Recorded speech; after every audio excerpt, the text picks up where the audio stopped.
আসসালামু আলাইকুম রহমতুল্লাহি ওবরকাতুহু। সম্মানিত দর্শক, ইনকিলাব মঞ্চের নেতা জনাব হাদী গুলিবিদ্ধ হয়েছেন শুক্রবার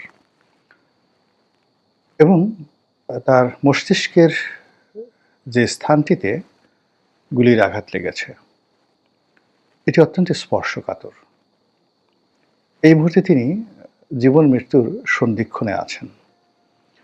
তার সুস্থ হওয়া, বেঁচে থাকা এর পুরোটাই আসলে মহান আল্লাহ রাব্বুল আলামিনের কুন ফায়াকুনের উপর নির্ভর করে।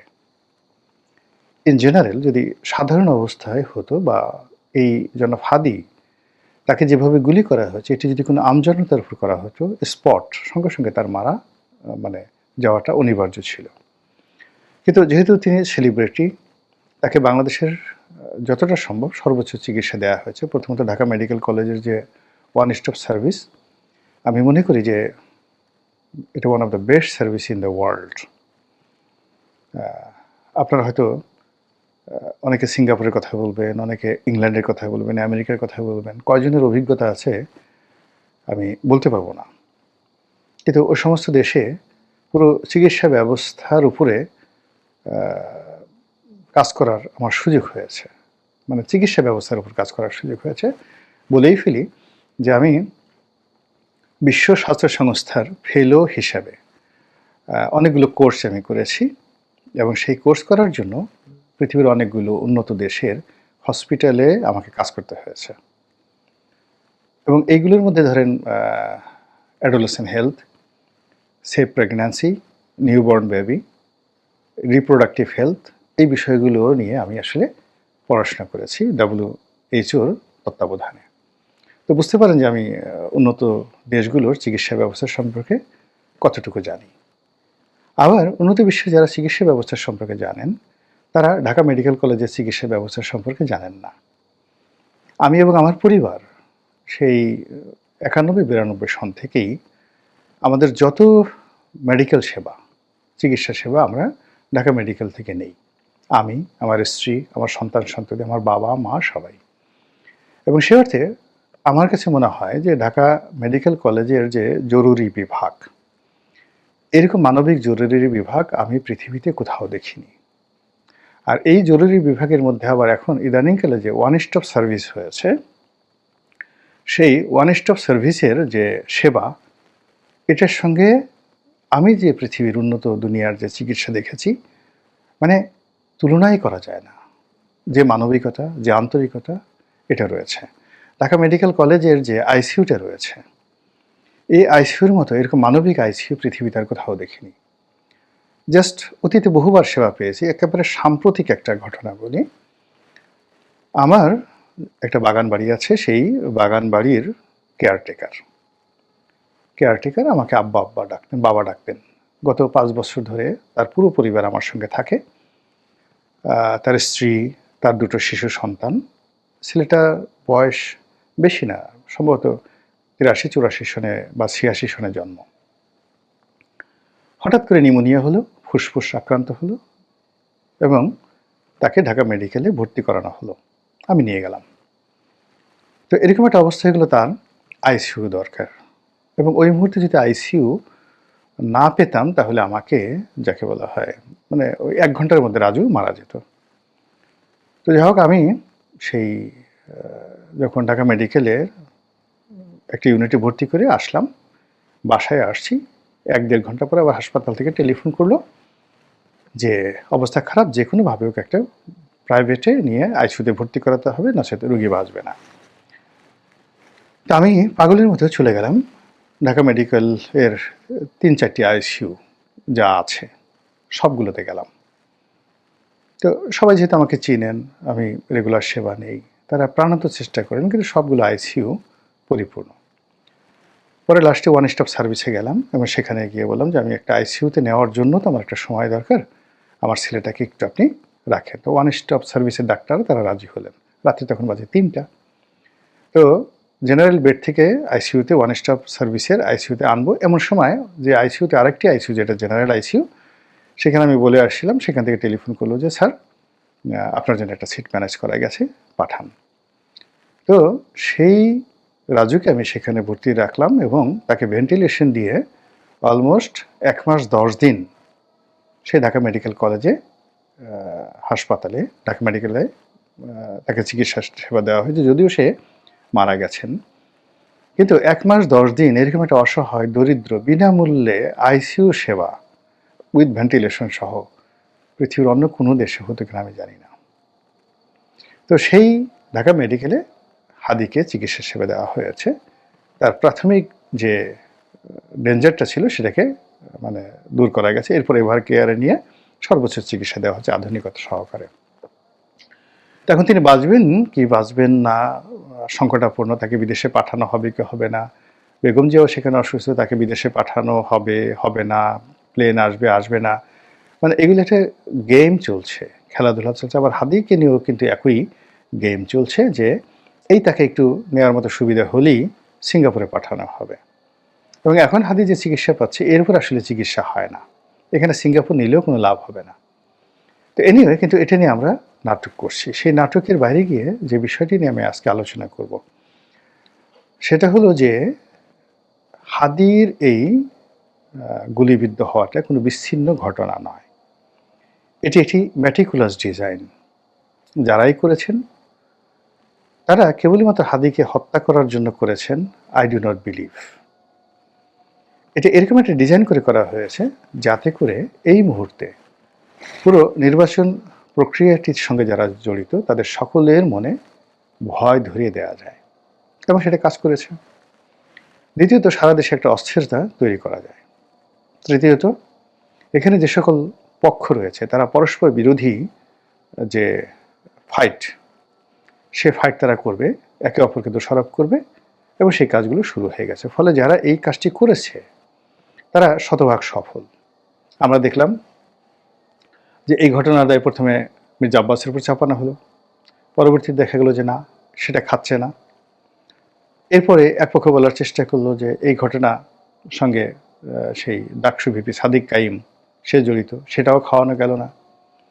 তারপরে বলা হলো এটা ছাত্রলীগকে ব্যবহার করে সেই ভারত থেকে জাহাঙ্গীর কবির নানক ঘটিয়েছেন, অথবা যুবলীগের যে সম্রাট ছিল ইসমাইল হোসেন সম্রাট, তিনি এই ঘটনা ঘটিয়েছেন।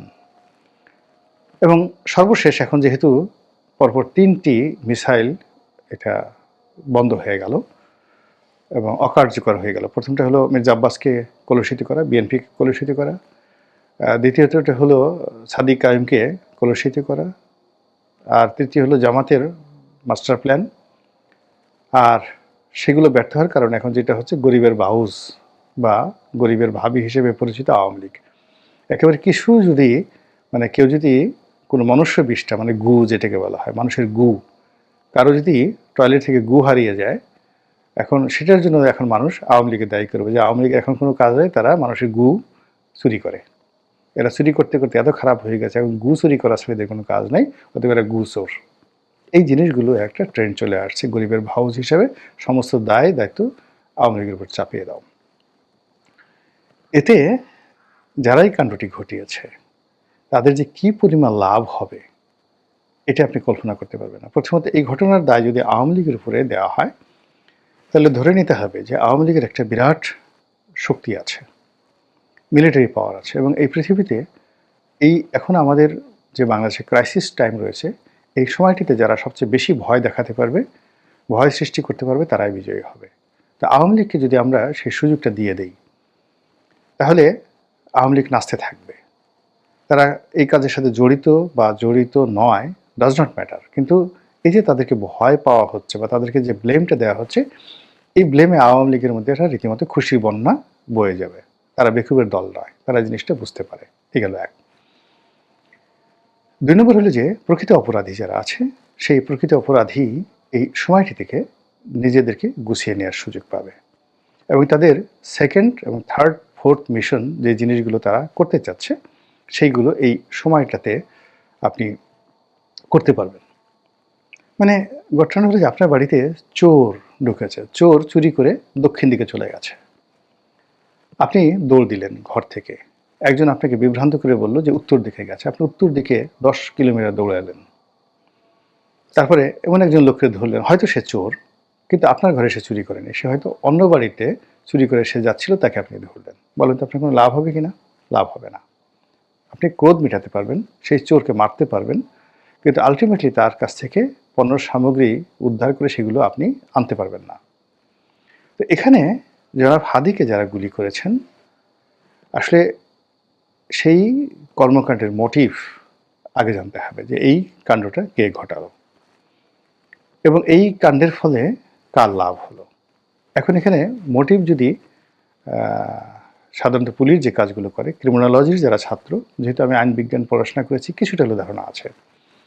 এখানে সবার আগে সন্দেহের তালিকায় থাকবে স্বয়ং হাদি নিজে, পুলিশের ইনভেস্টিগেশন অনুযায়ী।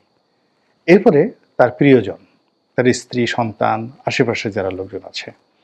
এটা বিশ্লেষণ করে দেখবে যে গত 14 মাসে হাদির সঙ্গে অর্থ নিয়ে, ক্ষমতা নিয়ে, তারপরে প্রেম নিয়ে, ভালোবাসা নিয়ে, নারী নিয়ে, যে বিষয়গুলো নিয়ে, স্বার্থ নিয়ে, পদ পদবি নিয়ে কারোর সাথে দ্বন্দ্ব এবং সংঘাত হয়েছে কিনা।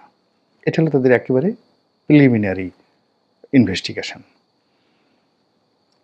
এই জায়গাটা আমরা বন্ধ করে দিচ্ছি। এটা যদি একান্ত ব্যক্তিগতভাবে অভ্যন্তরীণ ক্রন্দলের ফলে হয়ে থাকে, এখন যেভাবে আমরা আওয়ামী লীগকে জড়ানোর চেষ্টা করছি, জামাতকে জড়ানোর চেষ্টা করছি, বিএনপিকে জড়ানোর চেষ্টা করছি, এতে করে তদন্তের যে একেবারে প্রাথমিক যে স্তরটি, সেই স্তরটিকে আমরা অতিক্রম করে দ্বিতীয় স্তরে যেতে চাচ্ছি। অথচ 90% যখন কোনো অকারেন্স ঘটে, 90% অকারেন্স ঘটে নিজেদের মধ্য থেকে। মির্জাফর তৈরি হয় নিজেদের মধ্য থেকে, আর বিরোধটা অর্থ, বৃত্ত, ক্ষমতা, ভাগ বাটোয়ারা নিয়ে হয়ে থাকে সব ক্ষেত্রে। আমাদের এই বিপ্লবীরা, হাদি থেকে শুরু করে শ্রদ্ধারে কি বলছি, গত 14 মাসে তাদের জীবনে এত বিবর্তন হয়েছে। তারা এই সময়টার মধ্যে যারা জমিনে ছিলেন তারা আসমানে উঠে গেছেন, যারা প্রথম আসমানে ছিলেন তারা দ্বিতীয় আসমানে চলে গেছেন।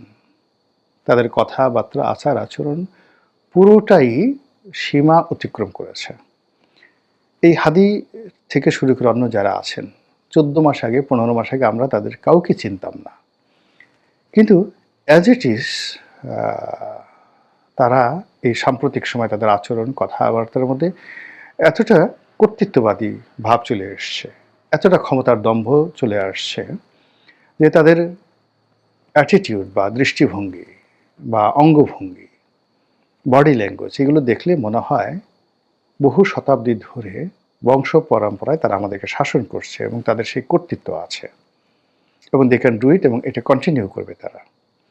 তো বোঝার চেষ্টা করুন যে এই যে একটা কর্তৃত্ববাদী তরুণ শ্রেণী তৈরি হয়েছে, ফলে লিডারশিপ নিয়ে, কর্তৃত্ব নিয়ে নিজেদের মধ্যে দ্বন্দ্ব সংঘাত হওয়া খুবই স্বাভাবিক।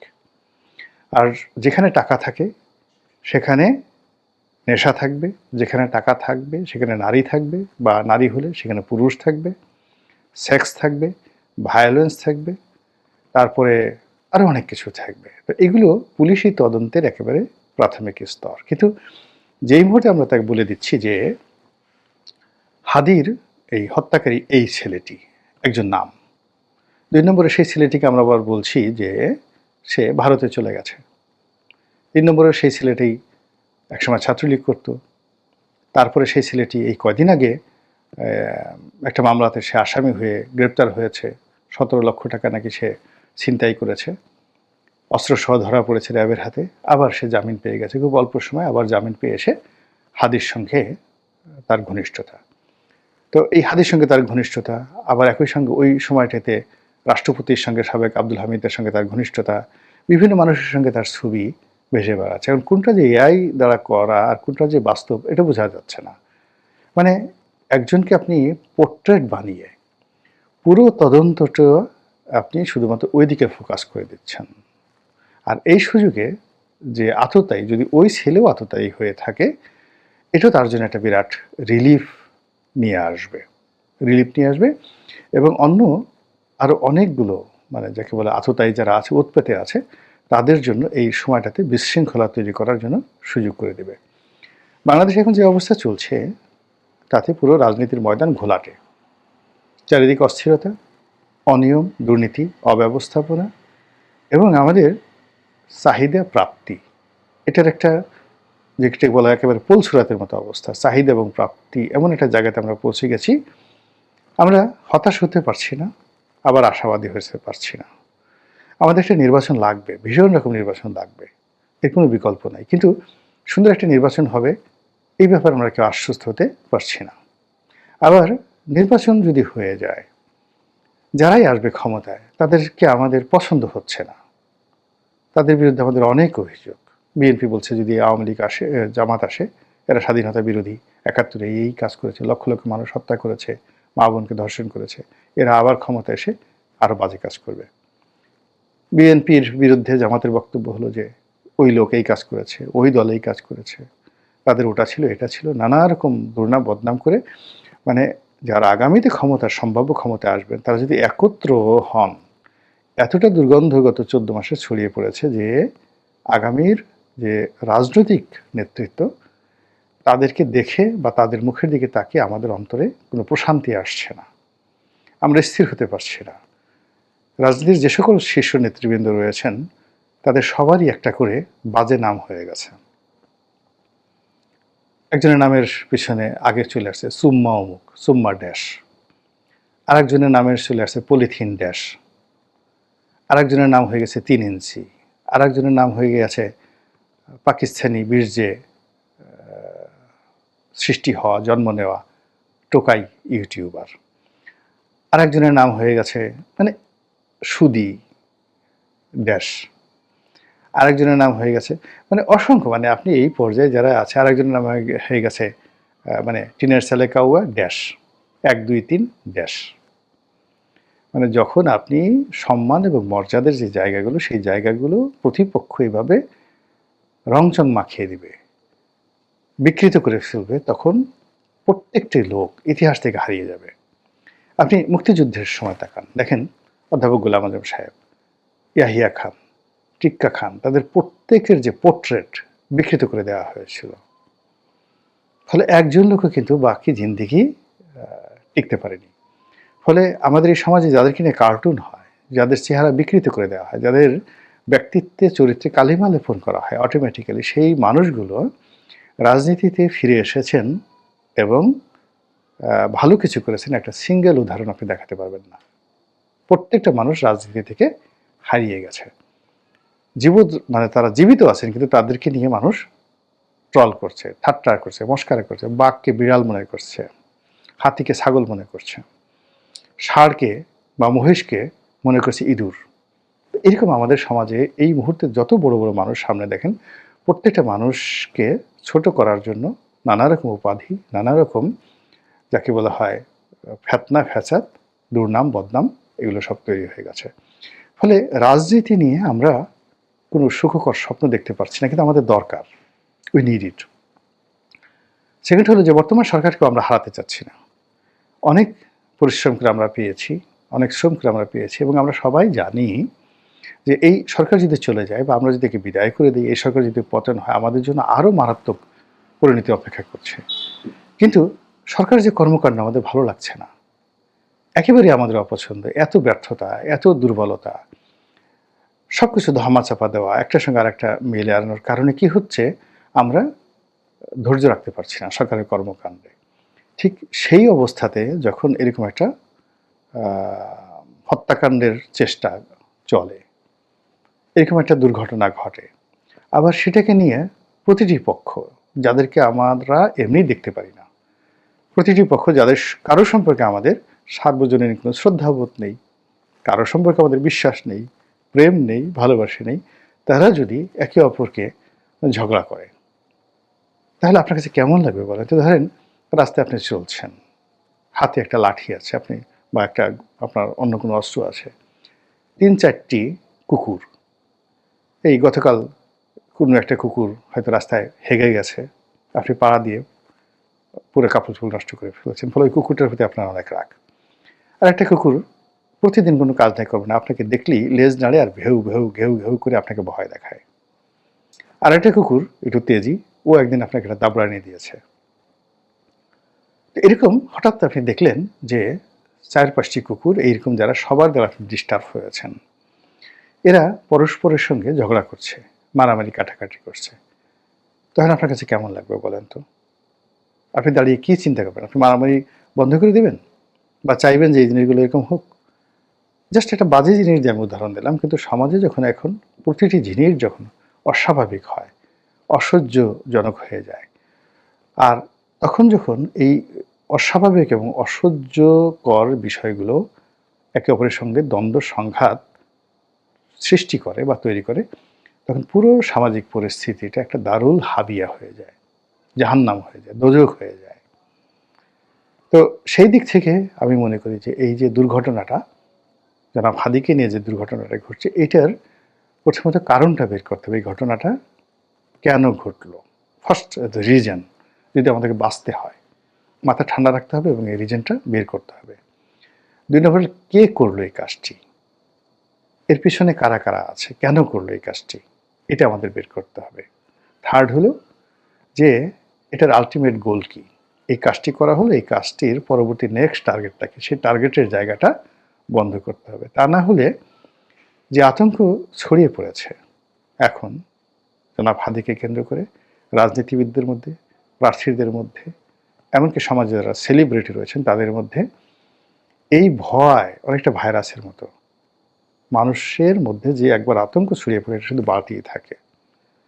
কাজেই এটা কোনো রাষ্ট্রের পক্ষে এই ভয় দূর করা সম্ভব না, এবং মানুষ ভয় দ্বারা যত ক্ষতিগ্রস্ত হয়েছে, অন্য কোনো জিনিস দ্বারা এত ক্ষতিগ্রস্ত হয়নি।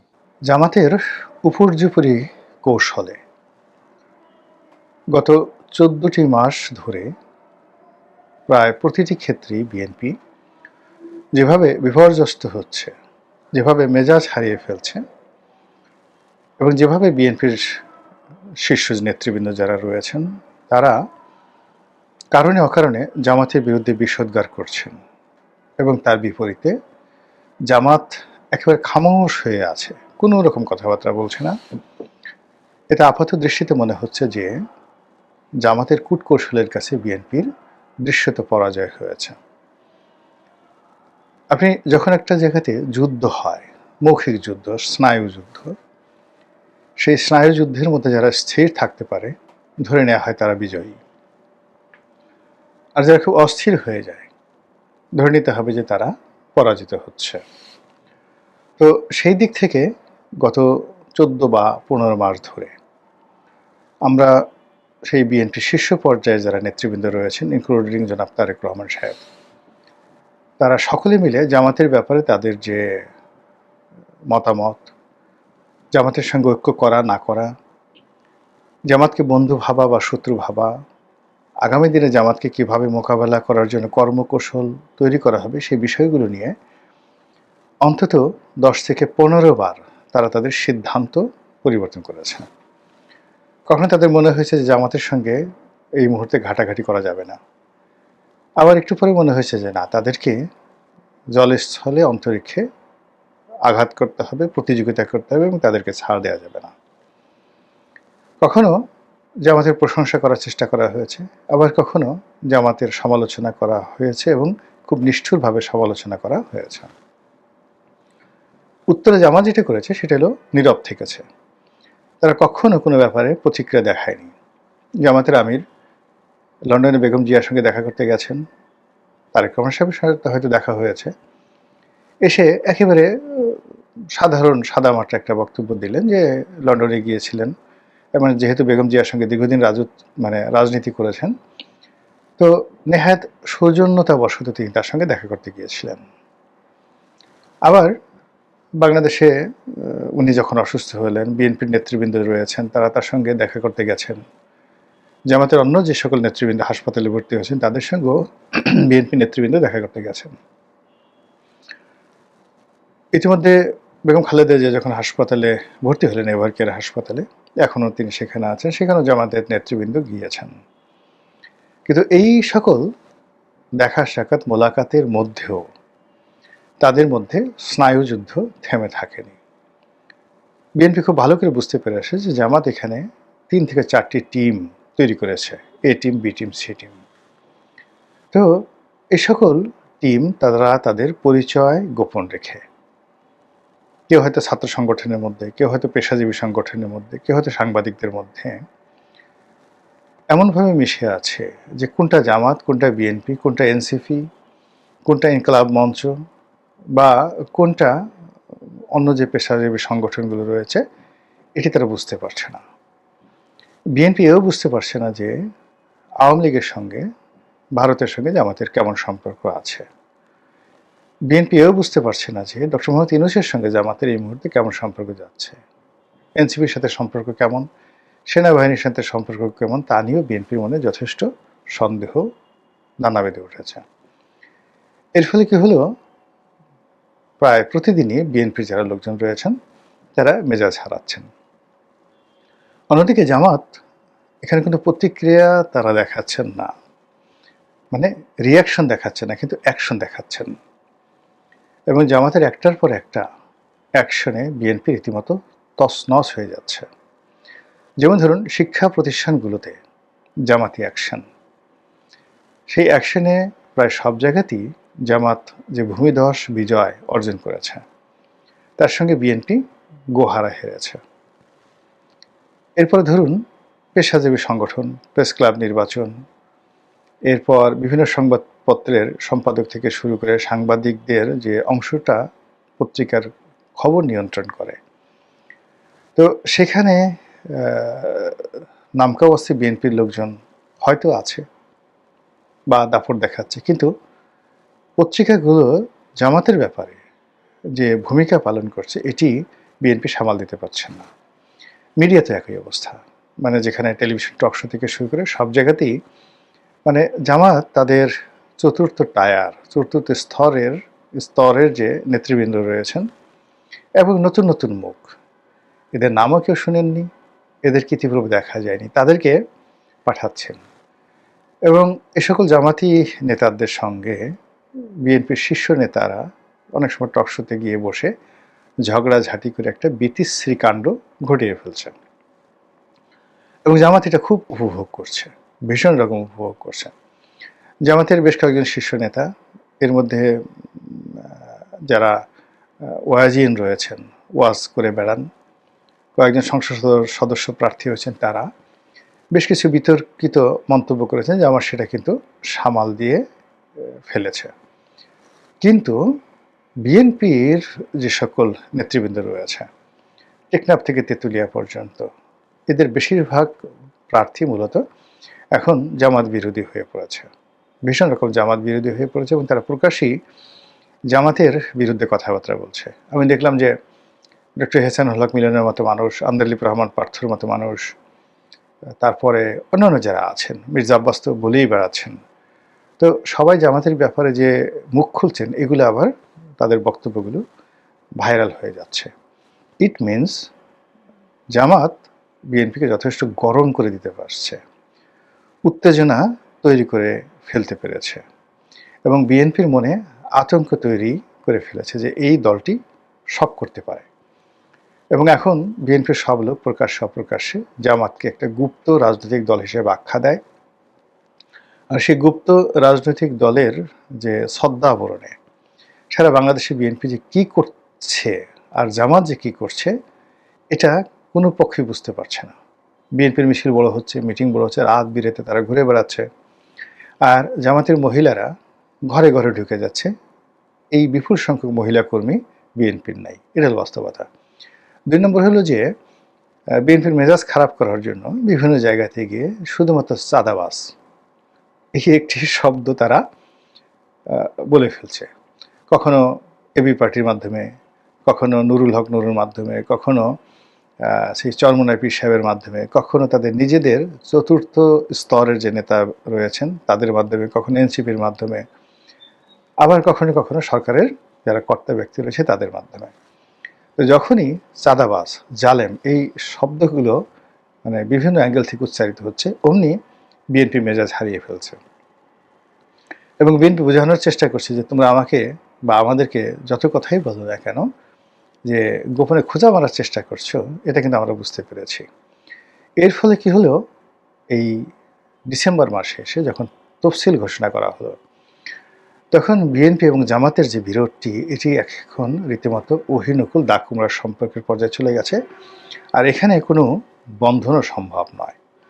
অন্যদিকে বিএনপি প্রথমে আশা করেছিল যে তারা একটা বৃহত্তর রাজনৈতিক, যাকে বলা হয় জোট গঠন করবে এবং জোটের সঙ্গী সাথী যারা আছে তাদেরকে ১০০টি সিট ছেড়ে দেবে। কিন্তু এখন এই পর্যায়ে এসে বিএনপি কাউকে বিশ্বাস করতে পারছে না। একেবারে বিশ্বাস করেন, কাউকে তারা বিশ্বাস করতে পারছে না। তাদের কাছে মনে হচ্ছে যে ৩০০টি আসনই নিজেদের প্রার্থী, তারা যদি পরাজিতও হয় তবুও ভালো। কিন্তু যারা জোট সঙ্গী তাদের জন্য কোনো একটা প্রার্থীকে অফ করে দেওয়া, এই মুহূর্তে বিএনপি নিজেদেরকে নিরাপদ মনে করছে না। বেশিরভাগ আসনে বিএনপি প্রার্থী ঘোষণা করেছে, ২৮টির মতো পদে এখনও তারা প্রার্থী ঘোষণা করেনি। কিন্তু এখন যে পরিস্থিতি হয়ে গেছে, বিশেষ করে ওসমান হাদির যে গুলিবিদ্ধ হওয়া, বেগম জিয়ার অসুস্থতা এবং তারেক রহমান সাহেবের ২৫শে ডিসেম্বর তারিখে দেশে ফেরা, এই ঘটনার মধ্যে যেটা বোঝা যাচ্ছে যে বিএনপির আসলে এখন কোনো অপশন নেই বাট টু ফাইট। তাকে এ যুদ্ধে জড়াতেই হচ্ছে, লড়াই তাকে করতে হবে। আর লড়াই করার জন্য কখনোই দেখা গেল যে রাজপথে যাদেরকে নিয়ে যুগপৎ আন্দোলন করেছে, আন্দোলন একটা জিনিস, কিন্তু এই মুহূর্তে জামাতের সঙ্গে একটা সিমেন্টেড এবং রেজিমেন্টেড সংঘবদ্ধ একটি রাজনৈতিক শক্তি, যাদের অর্থ আছে, টাকা আছে, কানেক্টিভিটি আছে, ঠান্ডা মেজাজ আছে, তারপরে তাদের যাকে বলে অন্যের মেজাজ গরম করে দেওয়ার জন্য দেয়ার আর ম্যানি মেশিনস, তাদের অনেকগুলো যন্ত্র আছে। সেই প্রোপাগান্ডা মেশিন দিয়ে তারা যে কোনো মানুষের মেজাজ গরম করে দিতে পারে। তো এই অবস্থাটায় বিএনপি মনে করছে যে এখন তাদেরকে জলে স্থলে অন্তরিক্ষে লড়াই করতে হবে জামাতের সঙ্গে। এবং এখন তারা খুব হাড়ে হাড়ে টের পাচ্ছে যে বিগত দিনে জামাতের সঙ্গে তাদের যে সম্পর্ক, সেই সম্পর্ককে ভিত্তি করে কিভাবে বিএনপি দুর্বল হয়েছে আর কিভাবে সেই সম্পর্ককে টিকিয়ে ব্যবহার করে জামাত শক্তিশালী হয়েছে। এবং জামাত এখন তাদের চোখের সামনে যত নৃত্য করছে, যত তারা রাজনীতির নীতিবাক্য তারা বলছে, এবং যত বেশি দেশি বিদেশি কূটনীতিবিদ যারা আছেন তাদের সঙ্গে সাক্ষাৎ করছে, ব্যবসায়ীরা যখন দলে দলে তাদের অফিসে যাচ্ছে, এটি বিএনপির জন্য একটা রীতিমতো অবমাননাকর, ভীষণ রকম অবমাননাকর। এবং এই অবমাননার কারণে তাদের যে গত ১৪ মাসে বিজয়ের যে বা জয়লাভ করার যে শতভাগ তাদের যে আস্থা ছিল, বিশ্বাস ছিল, এটি চির ধরেছে। ফলে জনাব তারেক রহমান সাহেব বলতে বাধ্য হচ্ছেন যে নির্বাচন যত সহজ মনে করা হচ্ছে, আসলে নির্বাচনটা অত সহজ হবে না। এটা অনেক অনেক কঠিন হবে এবং অতীতের যে কোনো নির্বাচনের চাইতে এটি বেশ ঝুঁকিপূর্ণ হবে। এবং এটা মাঠে ইতিমধ্যে দেখা যাচ্ছে, মাঠ উত্তপ্ত হয়ে পড়েছে, ঝুঁকিপূর্ণ হয়ে পড়েছে। এবং যেভাবে অনাস্থা, অবিশ্বাস এবং হানাহানির শঙ্কা বা ভয় ছড়িয়ে পড়েছে, সেই তুলনায় নির্বাচনের যে আমেজ, উৎসাহ, উদ্দীপনা নেই বললেই চলে। মনে করা হয়েছিল যে তফসিল ঘোষণা করার পর নির্বাচনের ট্রেন চালু হয়ে যাবে, কিন্তু বাস্তবে যে একটা দেখা যাচ্ছে সেটা হলো তফসিল ঘোষণা করার পর নির্বাচনের ট্রেন উল্টো দিকে চলা শুরু করেছে। এখন এই উল্টো দিকে চলা ট্রেনকে আবার নির্বাচনের দিকে মুখ ফেরানোর জন্য সরকার কতটা কার্যকর ভূমিকা রাখতে পারে সেটাই দেখার বিষয়। বাংলাদেশের আলোচিত রাজনীতিবিদ মেজর আখতারুজ্জামান, বীর মুক্তিযোদ্ধা, দুইবারের সংসদ সদস্য। তার চেয়ে বড় ব্যাপার হলো যে রাজনীতিতে তিনি যেদিন থেকে এসছেন সেদিন থেকেই বেশ আলোচিত এবং সমালোচিত। দলে যতদিন ছিলেন বিএনপিতে, নানা কর্মকাণ্ডের জন্য দলের ভিতরে বাইরে তিনি প্রশংসিত হয়েছেন, সমালোচিত হয়েছেন। ৫বার থেকে দল থেকে বহিষ্কার করা হয়েছে। এই মানুষটির সম্পর্কে যে যাই বলুক না কেন, আমার সঙ্গে তার একটা ব্যক্তিগত সম্পর্ক রয়েছে। প্রায়ই আমাদের মধ্যে কথা হয়, দীর্ঘক্ষণ টেলিফোনে আলাপ আলোচনা হয়। এবং তার সঙ্গে আমার এই বন্ধুত্বের কারণ আমি জানি না, তবে যারা জানেন বা যারা শুনেন তারা খুব অবাক হন যে এরকম একজন এক্সট্রিম, ভীষণ রকম মেজাজ গরম, স্পষ্টবাদী এবং এ ধরনের মানুষদের সাধারণত বন্ধু খুব কম হয়। তো সেই তুলনায় তার সঙ্গে আমার সে ঘনিষ্ঠতা দীর্ঘদিন ধরে, সে ২০১২ সন থেকে একেবারে বেশি ঘনিষ্ঠ। সবাই ভাবছে যে বা আমার আপনজন যে এটা কী করে সম্ভব, তার ডাকনাম মেজর রঞ্জন। আমি তার গ্রামের বাড়িতে গিয়েছি, তার সেই স্কুল যেটি আছে সেই স্কুলে গিয়েছি, তার সেই ভাঙাচোরা একটা টিনের ঘর সেখানে গিয়েছি, তার একটা খামার বাড়ি আছে সেখানে গিয়েছি, দুপুরে একসঙ্গে খেয়েছি। আমি, আমার স্ত্রী, আমার সন্তান সন্ততি নিয়ে তাদের ওখানে বেড়াতে গিয়েছি। সম্পর্কটা বোঝার চেষ্টা করুন। তো এই ভদ্রলোক অল অন এ সাডেন জামাতে তিনি যোগদান করলেন। তো যেদিন যোগদান করলেন তার 2 দিন আগে বা 1 দিন আগে সম্ভবত তার সঙ্গে আমার প্রায় 1-1.5 ঘন্টা কথা হলো ওভার টেলিফোনে দেশের সামগ্রিক বিষয়াদি নিয়ে। তো তিনি একবারও কিন্তু আমাকে বলেননি যে রনি ভাই বা আমি, মাঝে মধ্যে আমরা একে অপরকে সম্মান জানিয়ে, সে আমাকে স্যার বলে আমিও তাকে স্যার বলি, সে আমাকে ভাই বলেন আমিও তাকে ভাই বলি, সে আমাকে লিডার বলেন আমিও তাকে লিডার বলি, ঠিক এরকম একটা বন্ধুত্বপূর্ণ সম্পর্ক বয়সের পার্থক্য থাকা সত্ত্বেও। তো তিনি জামাতে যোগদান করলেন। সারা বাংলাদেশে এখন তাকে সিসি করে মানে যে যার মতো করে বলছে। এমনকি তার একেবারে ঘনিষ্ঠজন যারা ছিলেন তারাও অনেকটা আশ্চর্য হয়ে গেছেন যে এটা কি করে সম্ভব। বেশ কয়েকটি ইউটিউব চ্যানেল যারা প্রো লিবারেশন ফোর্স, মুক্তিযুদ্ধের পক্ষের শক্তি বলে যারা নিজেদেরকে দাবি করেন, তো সে সকল মানুষ মেজর আক্তারের এই কর্মকাণ্ডে রীতিমতো হতবাক, বিস্মিত এবং কিংকর্তব্য বিমূঢ়। তো এই কাজটি তিনি কেন করলেন? আমি নিজে ওনার সম্পর্কে আমার কতগুলো অভিজ্ঞতা বলি। যে আমার সম্পর্কে তার মধ্যে কখনো এরকম নেতিবাচক কোনো দৃষ্টিভঙ্গি আমি দেখিনি।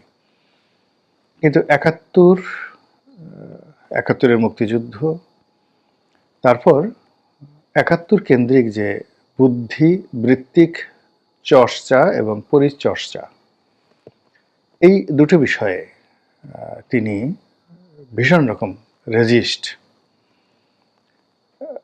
মুক্ত চিন্তার ক্ষেত্রে বা ৭১ সংক্রান্ত চিন্তার ক্ষেত্রে তিনি, আমি যতদিন তার সঙ্গে দেখেছি তাকে কখনো ছাড় দিতে দেখিনি। যেমন আমি ২০০৯ সন থেকেই এই জামাতের যে পত্রিকা নয়া দিগন্তে নিয়মিত লিখি, এবং আমি যখন এমপি ছিলাম তখনও তাদের যে দিগন্ত টেলিভিশন সেখানে আমি টক শোতে যেতাম। তো এতে আমার করে আওয়ামী লীগের কারোর সঙ্গে আমার কখনো আমার সমস্যা পড়তে হয়নি। এর কারণ হলো আমি বাংলাদেশ প্রতিদিনে লিখতাম, তারপর যুগান্তরে লিখতাম, আমাদের সময় লিখতাম, আবার যাকে বলা হয় নয়া দিগন্তে লিখতাম। তো ওই সময়টিতে নয়া দিগন্তের সার্কুলেশন বেশ ভালো ছিল। আর জামাত এবং বিএনপি মানে সরকার বিরোধী যে শক্তিগুলো রয়েছে তারা এটাকে অনেকটা মুড়ি মুরকির মতো সবাই এই পত্রিকাটা পড়তেন। এর কারণ হলো যে বিশেষ করে আমার দেশ যখন বন্ধ হয়ে গেল, সংগ্রাম বা দিনকাল এদের ওইরকম সার্কুলেশন নেই, ইনকেলাবের ওই ধরনের সার্কুলেশন নেই, ফলে বাংলাদেশের যারা দক্ষিণ পন্থা অবলম্বন করেন তাদের জন্য, বিএনপি যারা করেন তাদের জন্য দেখা গেল যে ওই নয়া দিগন্ত পত্রিকাটি একেবারে যাকে বলা হয় টপ ওয়ান। তারা প্রথম আলো চিনত না, অন্য কোনো পত্রিকা তারা চোখ বুলাতো না, তারা কেবলমাত্র নয়া দিগন্তে তাদের চোখ বুলাতেন এবং নয়া দিগন্তের উপরই তাদের নির্ভরতা ছিল। একেবারে এটা আমি দেখেছি ২০০৯ থেকে একেবারে ২০২৪ সনের এই আগস্ট মাসের ৫ তারিখ পর্যন্ত। এবং আমি সেই আগস্ট মাসের ৫ তারিখ পুরো সময়টি এদের এই প্ল্যাটফর্মটাকে আমিও ব্যবহার করেছি, তারাও আমাকে ব্যবহার করেছেন। সবাই এই পত্রিকার যারা কলাকুশলী আমাকে অসম্ভব ভালোবাসতেন। আর যখন এই বিপ্লবটা হলো তখন আমার কাছে মনে হলো যে নয়া দিগন্ত তার আগের জায়গাটাতে থাকতে পারবেন না। আর এখন মানে আমি যেভাবে অবাধে আওয়ামী লীগ জমানাতে আওয়ামী লীগের বিরুদ্ধে লিখেছি, আবার কখনো কখনো জামাতের সমালোচনা করেছি, তো সেখানে আমার একটা নিদারুণ স্বাধীনতা ছিল। কিন্তু আমার কাছে মনে হয়েছে যে এই জুলাই আগস্ট বিপ্লবের পরে নয়া দিগন্ত পত্রিকায় জামাত এবং বিএনপি সমালোচনা করে আগের মতো আমি লিখতে পারবো না। কিন্তু আওয়ামী লীগকে গালাগালি করে যদি আমি লিখি তাহলে সেটা হয়তো তারা খুব সুন্দরভাবে ছাপাবে। তো এই কারণে মূলত সেখান থেকে আমি লেখা বন্ধ করি এই জুলাই আগস্ট বিপ্লবের পরে। আরেকটি কারণ, সেটা অত গুরুত্বপূর্ণ নয়, সেটা হলো ওদের কাছে আমি প্রায় ৪ বছরের বিল পাই। প্রায় ৫ লাখ টাকার মতো তার কাছে আমার পাওনা আছে, যে টাকাটা ওরা দিচ্ছে না বা দিতে পারছে না। কিন্তু এখন ওদের অবস্থা ভালো। আমি চিন্তা করছি জামাতের আমিরকে একটা খোলা চিঠি লিখবো যে আপনার পত্রিকা আমার টাকা দিচ্ছে না, ফেসবুকে ওনার ছবি সহ দিয়ে দেবো যে আপনাদের তো এখন রমরম অবস্থা, ব্যাংক আছে, বিমা আছে, টাকা পয়সা কোনো সমস্যা নেই। আমি একজন হাবহাতে লেখক, অনেক কষ্ট করে মেহনত করে আপনার পত্রিকায় লিখেছি, যে সেখানে ৪-৫ লক্ষ টাকা আমি আপনার কাছে পাই, কেন দিবেন না? আমি এভাবে একটা স্ট্যাটাস দেব যদি আমি খুব দ্রুত বিলটা না পাই। তো যেটা বলছিলাম যে নয়াদিগন্তে যখন আমি লিখতাম তখন মেজর আক্তার বাংলাদেশ প্রতিদিনে আমার সাথে লিখতেন, আমিও লিখতাম, তিনিও লিখতেন। তো আমি তাকে বললাম যে ভাই আপনি এক কাজ করেন, নয়াদিগন্তে লিখেন, নয়াদিগন্তে লিখেন, বিকজ আপনি যে আইডিওলজিটা সেল করতে চান সেই পাঠকরা তো মূলত নয়াদিগন্ত পড়েন।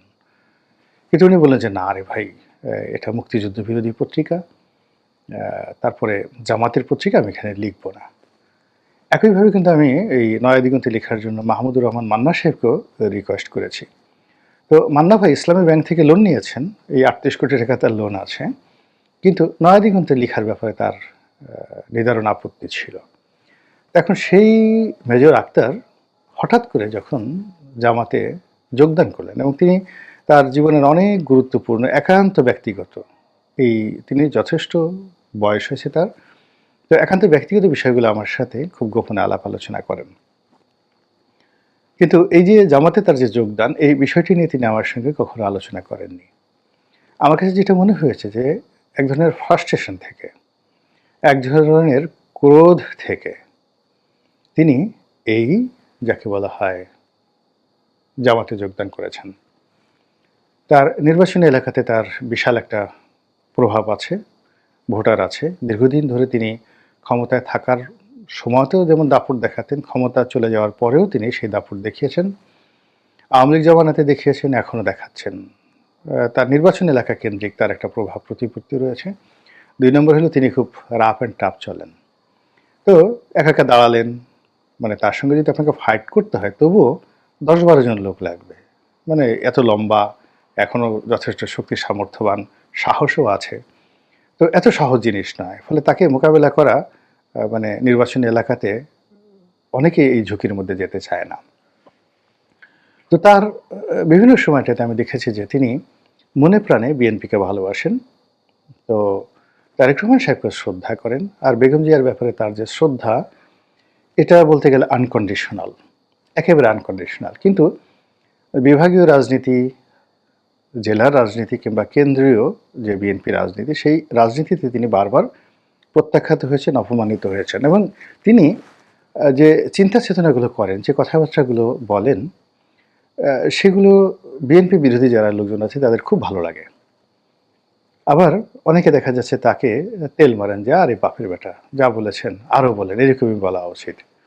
কিন্তু কার্যত বিএনপি তাকে ৫ বার বহিষ্কার করেছে, ৪ বার গ্রহণ করেছে, এটা বিএনপির পক্ষেই সম্ভব এবং এটা আওয়ামী লীগ বা অন্য কোনো দলের সম্ভব নয়। অথবা বিএনপিতে থেকে তিনি যে কথাগুলো বলেছেন তার ১০০ ভাগের ১ ভাগ কথাও তিনি জামাতে থেকে বলতে পারবেন না।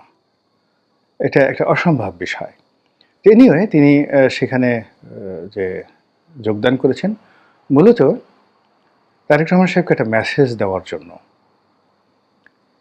এবং সেই মেসেজটি সেটা হলো যে জামাত যেভাবে তার দলকে লিবারেল করে দিয়েছে এবং তার দলে যেভাবে হিন্দুদেরকে ঢুকানোর জন্য, তারপর মুক্তিযোদ্ধাদেরকে ঢুকানোর জন্য জামাত যেভাবে মরিয়া হয়ে পড়েছে, ফলে সারা বাংলাদেশে এরকম মেজর আক্তারের মতো অসংখ্য মানুষ যারা মনোনয়ন পায়নি, যারা বিক্ষুব্ধ অবস্থা আছে কিন্তু এলাকাতে জনপ্রিয়তা রয়েছে, জামাতের ভোটের সঙ্গে তাদের ব্যক্তিগত ভোট যদি যুক্ত হয় তা সেক্ষেত্রে হয়তো নির্বাচনী এলাকাগুলোতে একটা নতুন সমীকরণ তৈরি হবে। তার চেয়ে বড় ব্যাপার হলো যে জামাতের প্ল্যাটফর্মটা ব্যবহার করে এই মুহূর্তে মেজর আক্তার যে কথাগুলো বলতে পারবেন, যেটা বিএনপিতে থেকে তার কোনোদিন বলা সম্ভব ছিল না। এখন দেখবেন যে বেশিরভাগ মিডিয়া, টেলিভিশন, পত্রপত্রিকা এগুলো সব জামাতের নিয়ন্ত্রণে। সেটা আমার দেশ বলেন, যুগান্তর বলেন বা অন্য যে টেলিভিশনগুলো বলেন, প্রায় সব টেলিভিশনগুলোই এখন জামাতের তোষণে চলছে।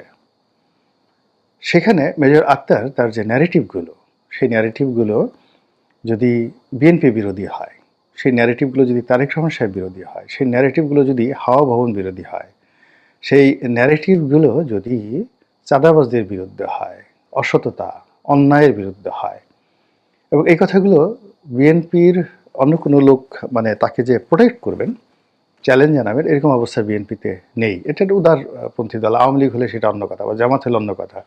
সেখানে অনেকে অ্যারোগান্সি দেখাতো বা মিলিটেন্সি দেখাতো। কিন্তু মেজর আক্তার যখন বিএনপিকে কচুকাটা করবেন, কচুকাটা মিন্স মুখের ভাষায়, বা সমালোচনা করবেন, বা অভ্যন্তরীণ অনেক জিনিসগুলো তিনি জানেন।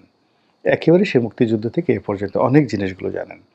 তো তিনি সেই কথাগুলো বলে মূলত বিএনপিকে একটা শিক্ষা দিতে চাচ্ছেন। তারেক রহমান সাহেবকে তিনি একটা থ্রেট দিতে চাচ্ছেন যে, আমি আপনার কাছে যতদিন ছিলাম, আমাকে ওভাবে আপনি মূল্যায়ন না করে আমাকে যে ভুল করেছেন, সেই ভুলের মাসুল আপনাকে দিতে হবে। আমি কি পেলাম বা না পেলাম, আমার জীবন সায়াহ্নে এসে আপনারা যত গালাগালি করেন। কিন্তু আমি এই জামাতের প্ল্যাটফর্মটা ব্যবহার করে এমন কিছু বলব, যা কারণে আগামীতে বিএনপির রাজনীতি কিছুটা হলেও থমকে যাবে। তো এই যে জেদি মানুষ, আমার কাছে মনে হয় এই জেদ পূর্ণ করার জন্যই তিনি এই কাজটি করেছেন। এনিওয়ে, প্রত্যেকটা মানুষেরই তার রাজনৈতিক চিন্তা চেতনা কর্ম করার স্বাধীনতা রয়েছে। মেজর আক্তার যে কাজ করেছেন এটা তার একান্ত ব্যক্তিগত বিষয়, আর তার সঙ্গে আমার যে ব্যক্তিগত সম্পর্ক, এটাও একান্ত তার আর আমার ব্যক্তিগত বিষয়। মহান আল্লাহ আমাদের সবাইকে হেদায়েত দান করুন এবং হেফাজত করুন। আসসালামু আলাইকুম ওয়া রাহমাতুল্লাহি ওয়া বারাকাতুহু।